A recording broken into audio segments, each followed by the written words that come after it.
Hi everyone, today we will talk about how to fix Instagram group chat not working. To know how to fix Instagram group chat not working, you should just go to settings. As you see, we click. After that, in this page you will go to apps.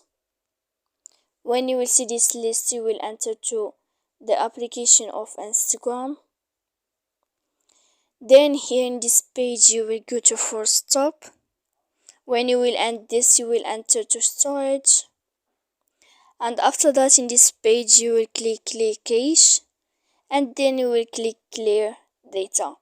And after all that, you can update your application so that you can know how to fix Instagram group chat not working.